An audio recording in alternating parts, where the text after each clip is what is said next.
What's up, everybody? Welcome back to another special 1K subscribers special episode. And with me today to celebrate the occasion, I got one of the, loyal followers from pretty way back in the day. It's Mr. Matt Ruda, or aka at Agent Mulder, aka I have no idea what his YouTube name is. What's up, man? Not much. I really don't have a YouTube channel. I don't have the skills you do, hence why you've never heard of me before. The mad commentary skills, that's for sure. As you can see, for this 1K special, I got something special. It's a 100% race distance, and on what track do you think I would do that? I don't know. You're the sadistic sort, so I would guess it's Catalunya. That's right. We're in España, por favor. And we're jumping right into Q3 because this is a 100% race. Of course, as always, on expert mode. No sims. Well, all sims. Even though people sometimes accuse me of doing it without sims, even though you can see the tires wearing and fuel dropping. But whatever. We're in Catalunya, indeed. And this is my Q3 lap. So how do you fare on Catalunya, Matt? Well, unfortunately, since I race on the Xbox version, I'm not privy to all the wonderful, glorious mods that really should be features in the game if Codemasters got off their lazy asses. But that's another topic for another day. So, for me, Catalunya is usually a track that I get to and immediately put the car into the wall and just move on with my life. Yeah, it's very tempting indeed to just, especially in this corner coming up here. You've done a lap, you see your way down, and then you just go straight, right in that wall. That's a preferred wall for me to put it in when I do. I've definitely had the temptation. It's a beautiful wall, and it's funny, because on that corner, it just exemplifies all the frustrations I have with Catalunya, because online on that corner, I'm solid. I can pass people on it. Yeah. I really shouldn't, but I do. But in single player, my God, they just rocket out of that, and it's just like, why? I'm in a Ferrari. Yeah. You should not be going that fast. Yeah, it's the middle sector that really kills for the AI. They're really insanely, blindingly fast. So here you have the Q3 lap, 121.303, and you may have noticed I'm on the primes. I did notice that, and I'm wondering, is there something to that? Does Steve have a little something cooked up? I do indeed. Still managed to nab the pole with a 121.303. Not too shabby a time. I don't know what your times are on Catalunya on average, if you have any idea. Honestly, I'm gonna guess most of mine come from online, and most people online race with the full the tire wear off, and so mine are usually around the 118, something like that. But add the tire wear, the fuel into it, and it's probably around that. Yeah, it's pretty cool. You could put up a little challenge. So here you see, definitely a strategy here. I took the primes because, well, fuel sim is horribly broken on Catalunya, as all of you who ever raced it with fuel sim on will have noticed. Basically, the AI is doing qualifying pace from lap 1. And that's pretty noticeable if you're doing a 100% race with a full tank of fuel in the beginning. So the strategy here is qualify on primes, manage to nab the pole, because qualifying pace, they're not that hot, really, the AI. Of course, this is non-modded. In my season career vids, in Season 2, of course, I have the AI mod, which makes him a bit faster and, a bit less retarded. But here, this is non-modded. This is a vanilla game. Well, I have the Pirelli tire mod and cockpit cam.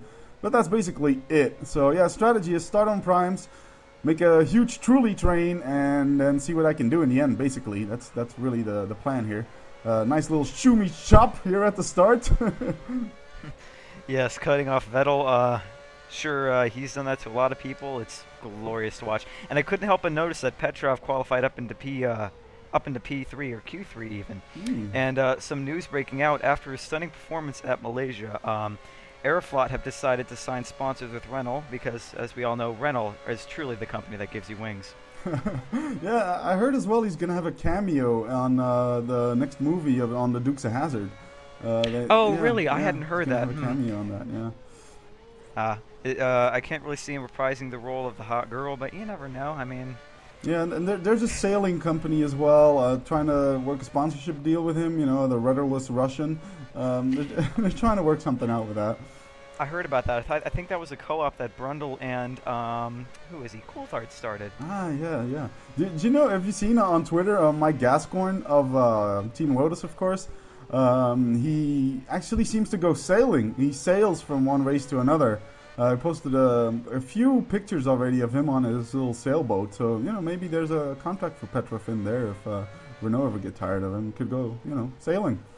Potentially, I know if I had the money to go sailing to each Grand Prix, I would definitely not be here watching YouTube videos of you actually absolutely dominating Vettel right now compared to what usually happens to me on Catalunya. Well, the good thing is about the vanilla AI is they don't overtake. You know, basically you can chop them and just block them into the corners. That's basically the most challenging here. And you know, the car is fat with fuel, so you see me run wide here.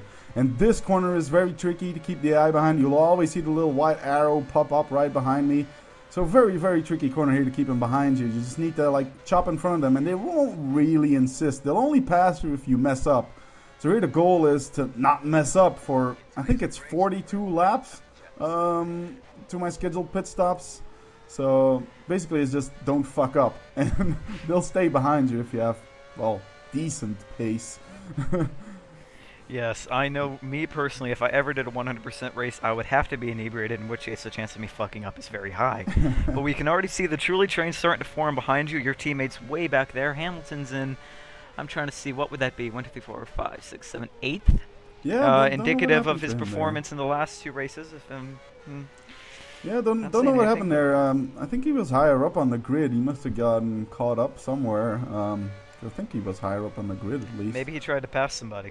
Yeah, I had a little love kiss with someone, as he seems to be doing every race now these days, which is a big shame to see. I mean, he's just hands down one of the best racers out there, but the dude just needs to learn a little bit of patience, you know, just learn to take a bit from Button, you know, get a bit of a smarter strategy head on your shoulders, and, well, basically don't think that a race is a 3-lap sprint race like in from 2010.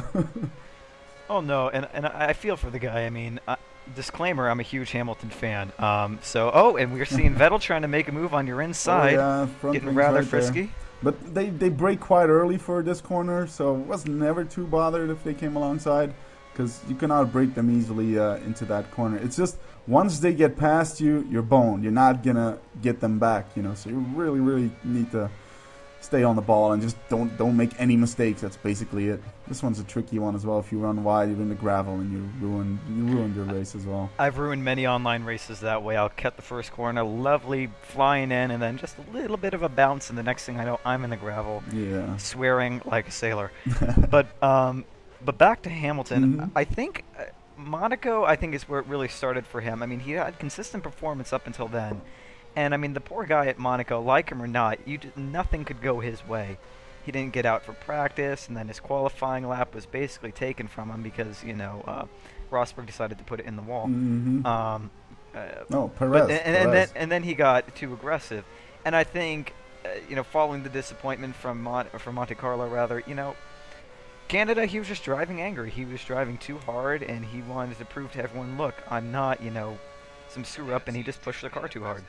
Yeah, basically, he just needs to learn a bit of patience. Although, you know, I really don't agree with all the, all the criticism heaped on him for his racing. You know, you have that old fart Nicky Lauda saying, you know, he's gonna kill someone, and Jackie Stewart piling in, and recently I saw Eddie Irvine of all people bitching about it too. And if you look at the incidents, I wrote a pretty lengthy blog post on it on, you know, the dark art of overtaking. And, you know, especially the Monaco incidents, there's definitely a fair share of responsibility with Massa and Maldonado as well. I mean, sure, Hamilton put himself in a risky position, that's for sure, but the final decision whether there was going to be contact or not pretty much lay with Massa and Maldonado. If they decided to give more room, there wouldn't have been contact, basically. And you can understand where they're coming from. I mean, they don't want to get bullied out of the way, and which is basically what Senna did all the time back in the day. But the thing is, I find now is if you get a penalty now, in moves like that, he's not 100% alongside for sure, but you basically give license to the guy in front to just turn in on him anytime. You know, basically do what Schumi did to Hill in '94. It's just basically the same thing. And I saw the video, and I was thinking, would that fly with these new kind of the bizarre sort of penalty system that they seem? Yes, I agree. The drivers wanted them to be harsher, but at the same time, that doesn't give them carte blanche to just penalize everyone for ever trying to make any kind of overtaking move.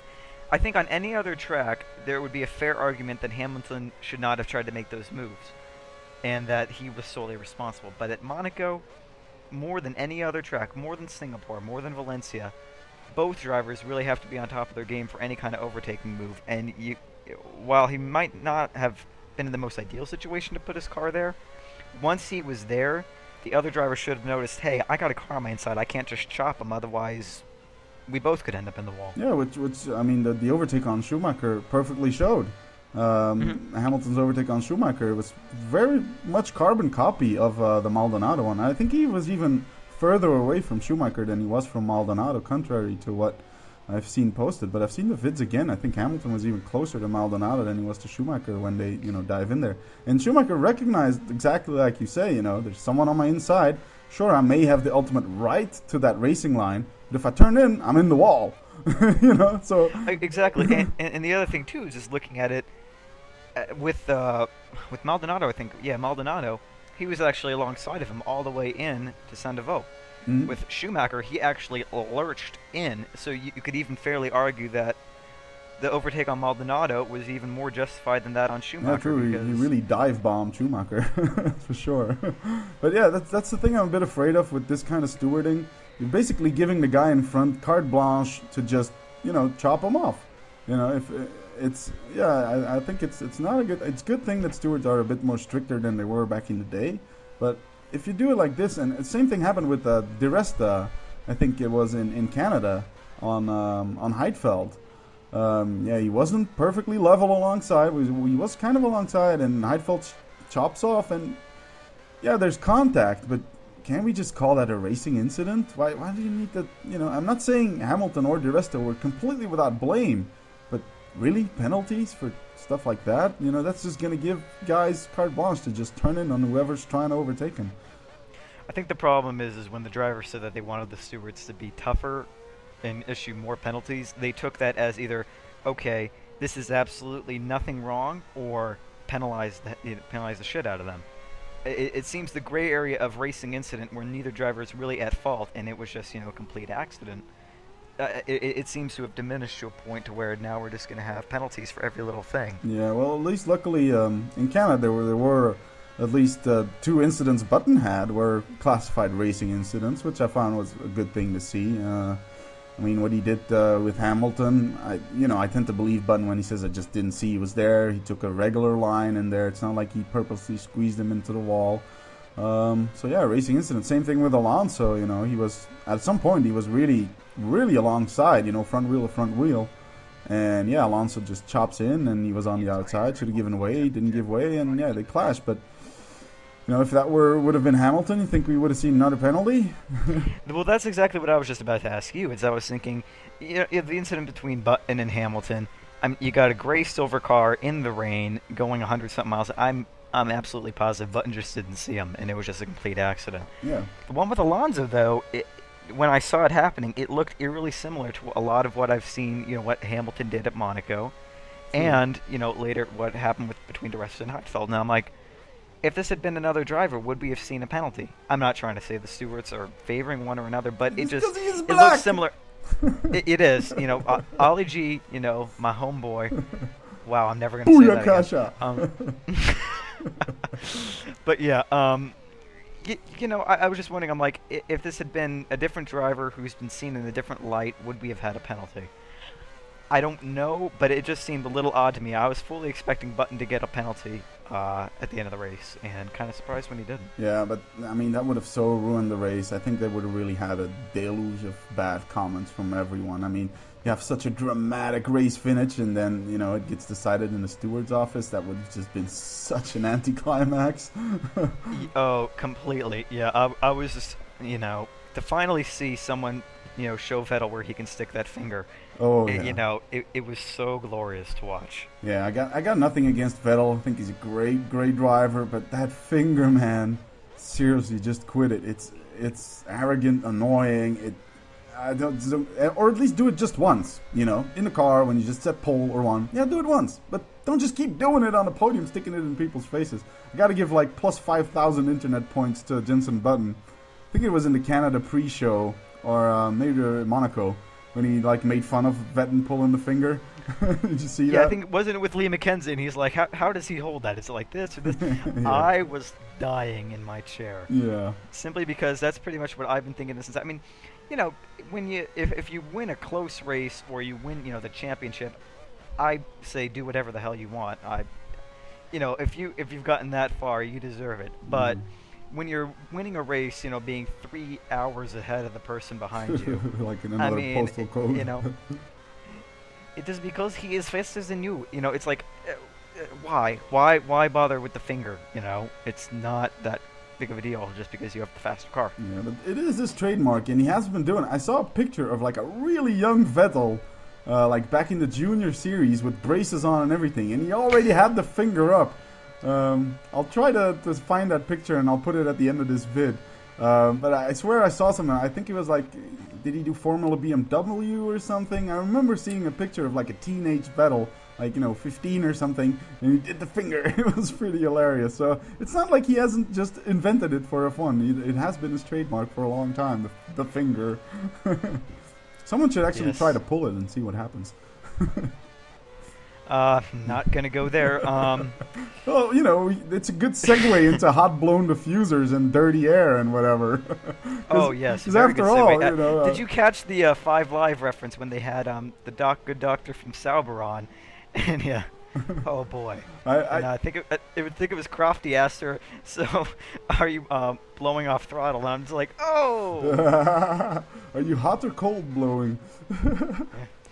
And by the way, he raced in Formula BMW back in 03 and 04. See? Yeah, so that must have been a pick from those days, I'm pretty sure. It must have been 03 and 04. What is he now?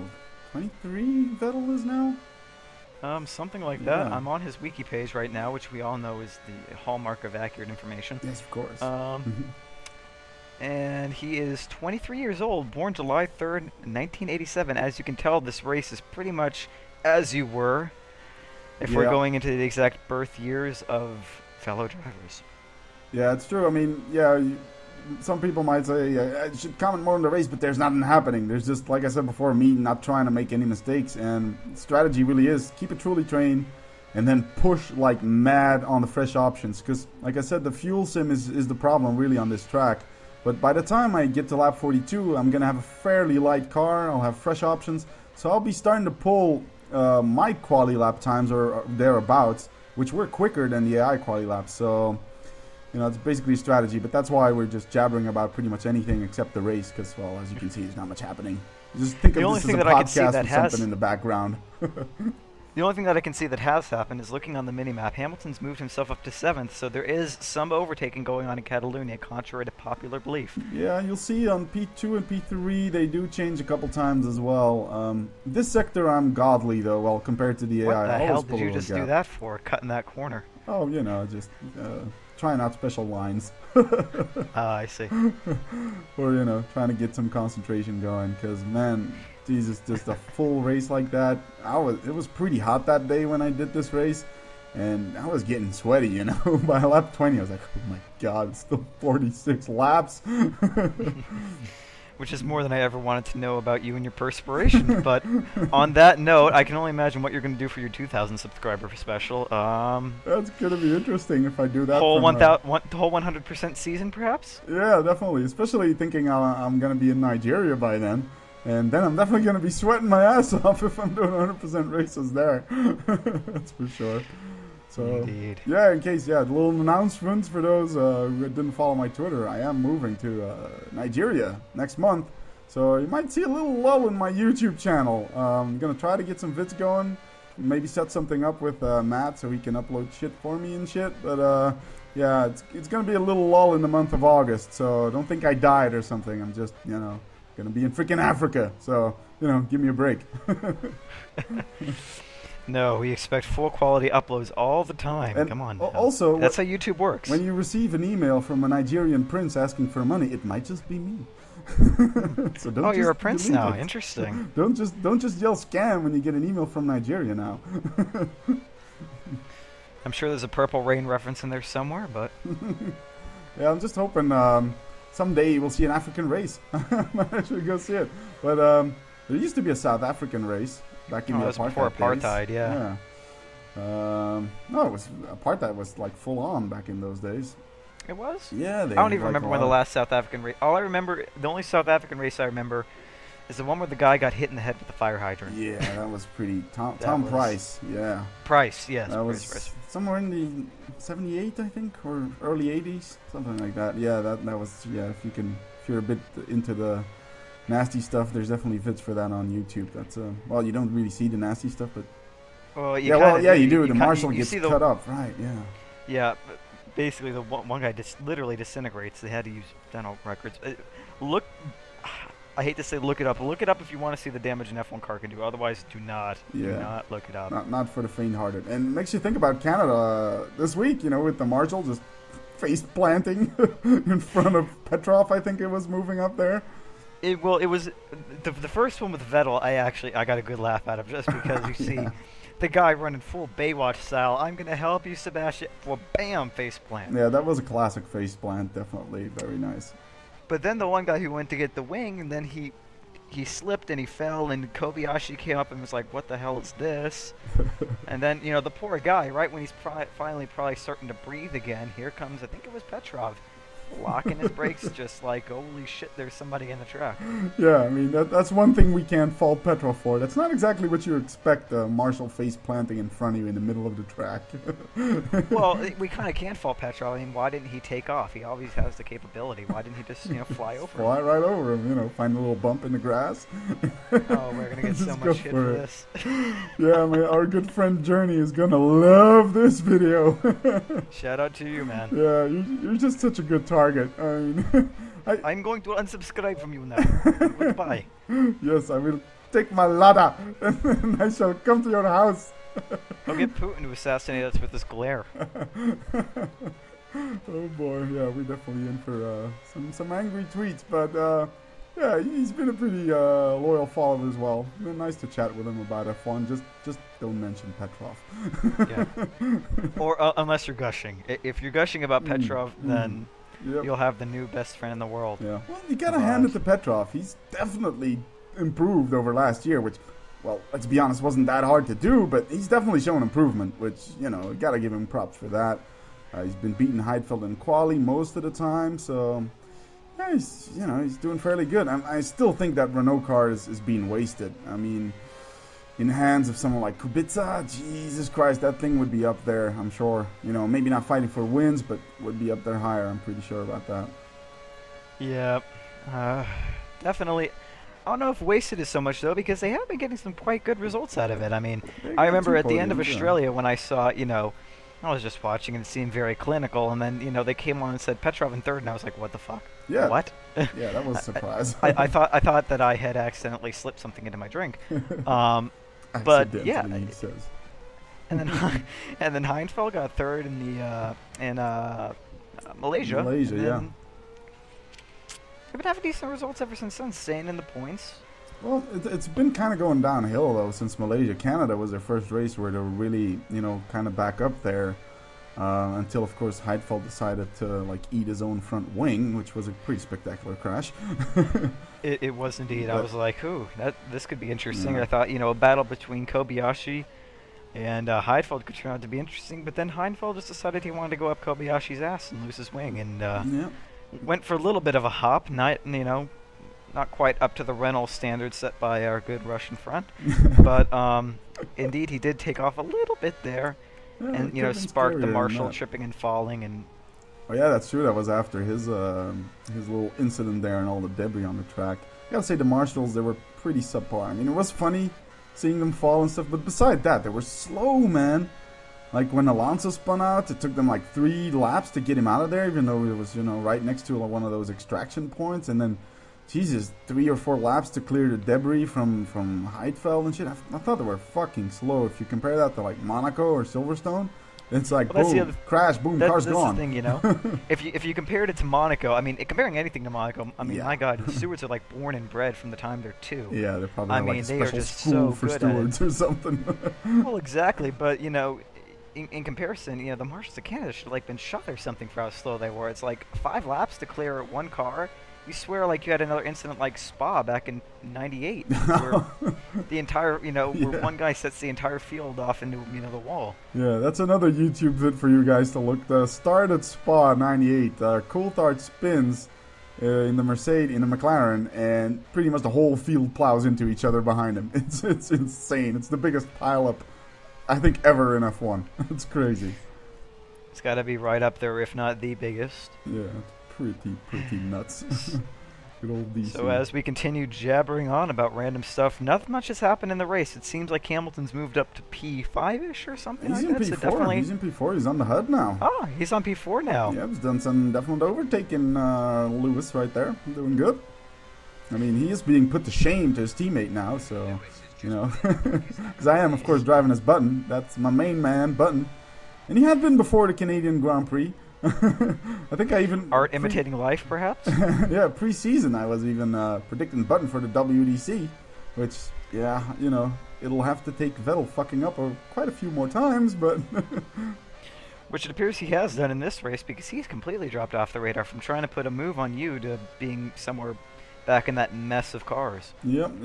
Yeah, it's true, yeah. The Vettel disappeared out of here. I didn't even notice that while racing, but yeah, now it's the good old Aussie bastard in P2 here. My main arch rival from Season 1, of course, in my career Vits. And yeah, I don't think he's doing that well. In my Season 2, it's Ferraris all the way. I think Fernando, Mr. Eyebrows, doing it. Yes, indeed, trying to show you that he is indeed faster than you. I am. But Weber actually finally seems to be getting a little bit of a stride back. Just had practice 1 and 2 from Valencia this morning before we're doing this, and he actually did pretty good. Yeah, Weber seems to finally be getting to grips. I think his big problem is the Pirellis. And yes, sure, Vettel has, you know, taken a step forward. And, you know, Weber at his age, he's not going to take a step forward anymore. You know, there's only so much he can improve. The guy's been racing for like 12 years or something in F1. But, yeah, Vettel's definitely taking a step forward. But I think, you know, he's just been struggling with those Pirellis. Like, back in the Groove Tire days, Mark Webber was like an awesome qualifier. Back in his Williams days, you know, it wasn't that great of a car, but managed to put it in places it really didn't belong in quali. And last year, I mean, he was like a 10th off Vettel at most. And, you know, in the beginning of the season, it was pretty much Webber getting more poles than Vettel, if I remember correctly. It's only near the, you know, midway point that Vettel started getting the upper hand. But it was just like a 1/10 or something. But here we see half a second gaps and shit. So there's definitely something going on. And, well, Webber has been having some bad luck, more than Vettel has, with, you know, the curves, and, you know, he missed a couple of practice sessions which weren't his fault, unlike Vettel, who crashed it twice already in FP1. Indeed, and I mean, I think you're right. A lot of it does have to do with the fact that, I mean, Weber goes through rubbers faster than Anthony Weiner in a college dorm. But I'm sure that anyone in the U.S. is, people are going to kill me for that, but I mean, it's true. And it always seems like whenever you hear Kurz and Red Bull, it's Weber and failing. Yep. The guy can't catch a break, but at the same time, you know, Sebastian's just a new hot item. He is the young driver. He's got the sheer pace, and Rob is just going on about some bullshit in the background. Yep. Sure that it's not any use whatsoever. Yep. And while we're sitting here dissing on Weber, making U.S. political references, he's right on your ass. Someone's actually caught up to you, which... For a while there, you were actually building a nice gap to the guys behind you. Yeah, it's just the final sector where I'm faster than them, but then, you know... Oh, and Weber making a frisky move on the outside there? Yeah, that's not going to happen. Not on the outside there. They just brake too late. But it's really starting from this corner up until the hairpin, well, kind of hairpin, turn 10, I think. This is where the AI is really quick. Like in this corner, they just fly through here. So you always see them popping up right on my ass. In the next corner, they just take it flat out. I can take it flat out in quali, but not with fat load of fuel and on primes. But I usually do take it flat out in quali, that corner. But then here they brake quite early again, so even if they get alongside, you can quite easily outbrake them. It's just an exercise in not fucking up and keeping a car on the road, basically, at this point. But you can still see the whole field is bunched up behind me. There's maybe a little gap, like all the way back in P20 or something. But that's it, you know, it's still a major trolley train, and we're 18 laps in the race. Yeah, for a while there, the field was kind of separating into two little groups, but in the last couple laps, it seems to just close on in. I can't say if somebody decides to spin now, it could be a very spectacular accident, but chances of that unlikely with the unmodded AI. Almost never makes a mistake. And yeah. Well, that's cool. In 2011, I mean, I don't know if the AI is going to make more mistakes, but there's going to be mechanical failures in there. I just read. It's been conferred by Codemasters that, you know, and it won't be random failures. It'll have to do with your driving style. Like if you're too aggressive on the gear shifts and stuff, your gearbox might just implode, and you know, things like that. That could be interesting. Or, you know, you're over revving it and then your engine goes, or so yeah, definitely suspension failures. I heard, like if you bump too hard into other cars and shit. So that's definitely a big plus, I think, for 2011, that they're gonna have mechanical failures. Yeah, especially with the gearbox settings, because I've tended to notice a lot, not necessarily on your videos, but some of the other videos that are out there, the downshifts that people do are just insane. They're revving the engines way past the limiter. Yeah. And if they incorporate that into the multiplayer as well, that could help deter some of these unrealistic, you know, what I can only assume is done for engine braking kind of downshifts that they're doing. Yeah, on the other hand, it's going to be a massive aid for automatic gears users, because, you know, they probably won't be able to fuck up their gearbox because it's automatic. So, you know, that's a bit of the flip side to that. You know, if you're using automatic gears, the computer will do it for you, and I doubt it'll do it for you in a way that it could jeopardize your gearbox. So, but yeah, it's true. I mean, and it's really not good to be downshifting so fast as you see sometimes, because you really, the engine braking really does help. And the worst thing is, if you really downshift too fast, you're gonna spin out if you don't have the sims on. Like if you go from 7 to second, like, and all of a sudden you're in second and you spin out. It's that's fairly well done in the game. It does punish you a little, but not nearly enough. You can still get away with way too much aggression on the gearbox. Yeah, indeed. And the suspension failures really have me interested for, you know, online races. Mm-hmm. Might help some of the overzealous, let's call it, deflection maneuvers that people do. But at the same token, you know, somebody does it to you just right, I'm sure that they could mess your race up more than, you know. It'll be a mixed bag. We'll have to see how things pan out as the game develops. Yeah, well, at least to give some sort of incentive. Like, you know, rammers these days, yeah, sure, there's some assholes that just go in the game to, like, ram you off in the first corner and quit anyway. But, you know, a lot of the rammers here is just, you know, some of them are fast. And yeah, that's the end of part 1, by the way. But yeah, some of the rammers are pretty fast, but then they ram you off, then they gain a position, so they do it for racing. But then if they start running the risk of getting damage done to them, you know, they might just back off a bit more. So we'll see. So yeah, this is end of part 1. This is going to be a 3-part installment. Don't you worry, it's not just going to be me in the lead. I'm going to be fighting like hell later on. So we're signing off right now. Go ahead. No, I was just saying, spoiler alert. Well, it's going to be a battle, let's say. It's going to be a pretty good battle. So yeah, I'm sure I'm going to put a little clicky link here to, like, watch part 2 now. If you haven't done yet, subscribe so we can get to 2K. And so yeah, head over to part 2. Peace out. Catch you guys later.